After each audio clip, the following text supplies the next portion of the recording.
আমি আসলে এখন আপনাদেরকে একটা মজার ঘটনা বলবো, কিন্তু আমার একটা অনুরোধ হচ্ছে,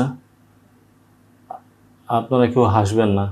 কারণ ঘটনাটা আমার না, এটা হচ্ছে আমার একটা বন্ধুর ঘটনা। তো আমার বন্ধুর নাম হচ্ছে কাদের। তো কাদের আমাকে ঘটনাটা বলেছে। তো কাহিনীটা হচ্ছে কি, আমার বন্ধু কাদের না অনেক বড়, কিন্তু তারপরেও না ওনার রাতের বেলায় ঘুমের মধ্যে পিশু করে বিছানার মধ্যে। তো প্রত্যেক দিন এরকম পিশু করে কাঁদেন না, আবার বিবাহিত, ওর বউ আছে। তো ওর বউ না প্রত্যেক দিন এই বিছানার চাদর পরিষ্কার করতে করতে পাগল হয়ে যায় সকালবেলায়। তো একদিন ওর বউ কাদেরকে বলছে যে, তুমি এত বড় হয়ে গেছো এখনো বিছানার মধ্যে পিশু করো, আমার এত কষ্ট হয় বিছানার চাদর পরিষ্কার করতে, তোমার লজ্জা হয় না? তুমি প্রত্যেকদিন সকালে এরকম বিছানার মধ্যে পিশু করো কেন? তখন কাদের নাকি ওর বউকে বলেছে যে, আমি আসলে পিশু করি কেন জানো? আমি যখন ঘুমাই স্বপ্নের মধ্যে না জনি নামে আমার একটা বন্ধু আসে। জনি নামে একটা বন্ধু আমাকে স্বপ্নের মধ্যে এসে বলে কি, তুই পিশু কর, তুই পিশু করলে তোকে আমি একটা স্বর্ণের গ্লাস দিব। তো কাদের নাকি এটাতে লোভে পড়ে যায়, এরপরে পিশু করে দেয়। এরপরে ঘুম থেকে উঠে দেখে কি ও বিছনার মধ্যে পিশু করে দিয়েছে। তো এই হলো কাহিনী। তো এই ঘটনাটা ওই কাদেরের বউ শুনলো পুরা। শোনার পরে কাদেরের বউ না একটা বুদ্ধি অ্যাপ্লাই করেছে।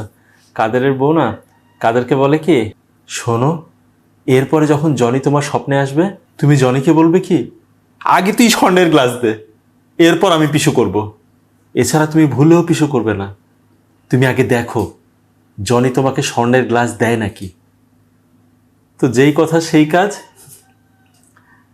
কাদের না ওই দিন রাত্রে এটা চিন্তা করে ঘুমিয়ে গেছে যে এইবার জনিকে আসতে দে, আসলে পরেই বলবো যে আমি পিছু করব না, আগে তুই আমাকে স্বর্ণের গ্লাস দিবি, তারপরে পিছু করব।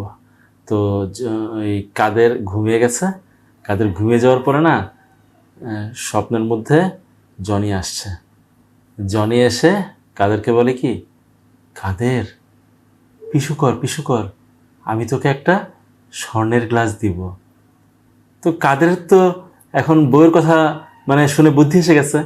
কাদের জনিকে বলে কি, না না এটা হবে না, আগে তুমি আমাকে স্বর্ণের গ্লাস দাও, তারপর আমি পিছু করব।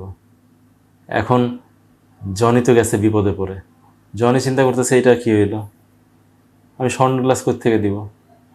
এখন জনি নাকি কাদেরকে বলছে যে, কাদের শোন, আমার কাছে তো স্বর্ণের গ্লাস নাই, আমি না আমাদের পাশে একটা রাজার বাড়ি আছে, ওই রাজার বাড়ির মধ্যে স্বর্ণের গ্লাস দেখছি, আমি ওইখান থেকে স্বর্ণের গ্লাসটা আনতে পারবো, চল তুই আর আমি দুইজন মিলে স্বর্ণের গ্লাসটা রাজার বাড়ির থেকে চুরি করি। তো কাদের না ওটাতে রাজি হয়ে গেছে। তো কাদের আর জনি দুইজন এখন রাজার বাড়িতে নাকি যাওয়া শুরু করছে স্বর্ণের গ্লাস চুরি করবে বলে। তো রাজার বাড়িতে গিয়ে দেখে কি রাজা ঘুমাচ্ছে। তো ওরা দুজন রাজার ঘরের মধ্যে ঢুকে স্বর্ণের গ্লাসটা নিয়ে নিছে।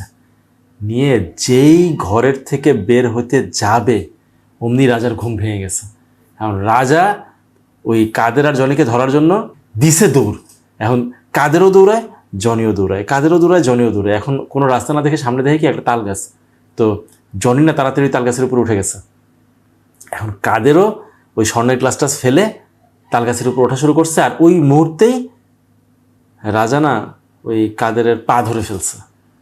এখন জনি তো হলে গিয়ে গাছের মাথায়, আর কাদের আর গাছের উপর উঠতে পারে না, রাজা তো কাদের পা ধরে রেখেছে। এখন কাদের কি করবে? এখন ঘুমের মধ্যেই কাদের না জনিকে বলতেছে, এই জনি, আমি কি করব, রাজা তো আমার পা ধরে রাখছে, আমি তো উপরে উঠতে পারতেছি না, কি করব? তখন জনি না কাদেরকে বলছে কি, শোন, এখন একটাই বুদ্ধি আছে, তুই রাজার মাথার মধ্যে হাগু করে দে। তো